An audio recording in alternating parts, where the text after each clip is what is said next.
Racism is a very controversial and serious topic. There are always the oppressors and the oppressed. Throughout centuries there has been racism occurring practically throughout all areas of the globe. In today's video we will discuss anthropological factors, psychological factors and sociological factors that contribute to racism and combating racism. We will also discuss about differing viewpoints on racism. Racism is developed and acquired. It is not a characteristic people are born with. It is introduced into people by others. It is a characteristic that can be changed however by anyone. It requires people being open-minded and empathy. Anyone can find racism anywhere in today's world, from Donald Trump to friends and family members. Racism means judging a person by the color of their skin. People may often misunderstand racism as judging a person's background or ethnicity, which is not the case. Racism only applies to judging someone by their race. Racism is a bad characteristic, which is certainly a fact. It promotes suspiciousness, violence, abuse, harm, neglect and many more negative impacts on someone's life. One of the biggest examples of how racism affects us is slavery. This is an issue that had been big in the United States. We can feel the impact of slavery even today, which could be related due to the oppression of black people in the United States and the 13 colonies. The oppression mostly led to the civil rights movement, one of the most revolutionizing movements in the world. The civil rights movement revolutionized the way of how people judged others in the 20th century. This put an immediate halt to racism and white supremacy. However, it did not completely stop racism, as the issue is still felt in practically all corners of the globe, especially what is going on in the United States. However, racism may not exist everywhere, or at least might not be a serious issue, and those places may be successful places. Some of these places are Queens, New York, Flensburg, Germany, Kerala, India, Republic of Tatarstan and last but not least, Toronto, Canada. There are many more places that I have not mentioned, but these are very good examples. In Queens, New York, there are 2.3 million people that speak 138 different languages as stated in the Pax Ethnica. Kerala, India is a state in India where Hindus, Muslims and Christians live without any problems. The state leads the country in literacy. Now we will speak about anthropological factors that contribute to racism. Racism is a very diverse topic with almost everyone or someone they knew has been affected by it. It has existed for a long time in human history. It may be present in other species as well, as some animals judge others by color and could be hostile towards others. Slavery is a good example of racism. The slave trade transferred about 10 million Africans from Africa to North America. The people behind the slave trade viewed that black people were not humans, so they treated them as property and motivated the slave trade. This led to a lot of African people in America and where they were oppressed. This may have also led to the civil rights movement, since African American people are a large ethnic group in the United States. In Canada, racism was not a serious issue as it was in the United States at the time. Racism in the 20th century was where racism was put in the spotlight and where the whole world changed dramatically. World War I, World War II, the Civil Rights Movement, the Holocaust, the beginning of the State of Israel, decolonization, Pearl Harbor, the Vietnam War, the Soviet Union and Stalin, the Cold War and events in the United States have changed the world dramatically. There was also the mistreatment of Aboriginal people which played a role in shaping Canada.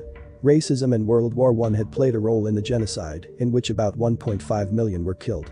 In World War II, there were many issues that contributed racist actions. There were the internment of the Japanese people, which about 100,000 Japanese in the United States and Canada were interned. Later during the century, President Reagan of the United States made an apology to the people of Japanese ancestry due to the internment of Japanese people. The Holocaust was a major factor and the most tragic event in the 20th century.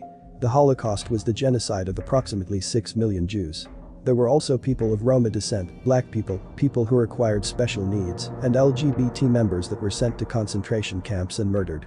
Nazi Germany represented one of the most racist societies in human history and which was one of the most hated societies spoken about today. The civil rights movement was a time where citizens of the United States were trying to encourage rights for minorities, especially African Americans. This is most likely the world's most famous example of the fight against racism. Martin Luther King Jr., the leader of the civil rights movement, was a man who played an important role in this movement. Beginning of Israel had been a great. Racism can have heavy psychological effects on individuals. The issue affects everyone, especially people who are not involved with the issue. Watching, witnessing or just hearing about something racist can be sad for everyone. For example, when Michael Brown was killed by a cop, it had sparked a huge unrest in Ferguson. The whole world watched and witnessed what had happened. Ferguson and the murder of Michael Brown had been an example of how racism is still here and is in fact a serious issue today. There were also many riots based off of unrightful murder of black people by law enforcement. This affects a person psychologically as it can make a person feel oppressed and treated unfairly.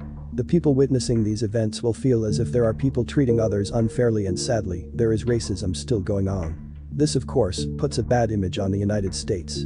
A good question is, what makes people racist is the root of the problem. When we see something we never saw before, wouldn't we have fear because we do not know what it is? First impressions play a big role in this issue as well. If, say, someone who sees a group of colored men for the first time may predict the actions they are doing right now is how their lifestyle is. People may as well say they are savages and form racist ideas about a certain minority or color. Parents may spread rumors or racist ideas towards their children.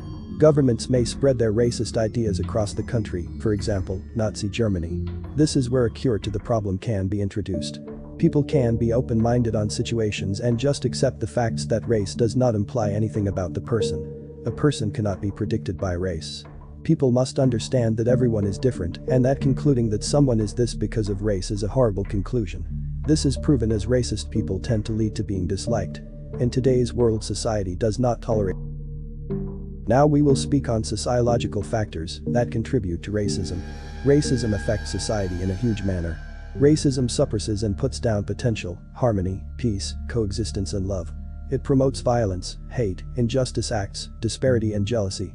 Thankfully, in society today people do not tolerate racism and instead promote peace, trust and love towards everyone. We have come a long way to achieve this, however, and still have to improve on this issue. Racism is still a prime issue in the United States. In this case, nurture is the true winner of this issue. Nurture has proved that race does not matter, and with effort anyone can do anything. Many years ago there were cases that white supremacists were determined that African people were not human, but this was false. The last segment of this essay will be differing viewpoints on racism. There is two different viewpoints which should be exact opposite viewpoints.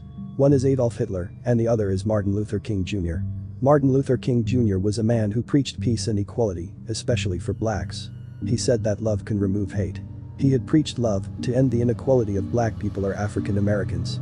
Adolf Hitler, on the other hand, had the exact opposite opinion. He preached hate and destruction of inferior races and people. He used his hate as an excuse to carry out tragic crimes. Thank you for watching this video essay on racism. If you liked the video and you are interested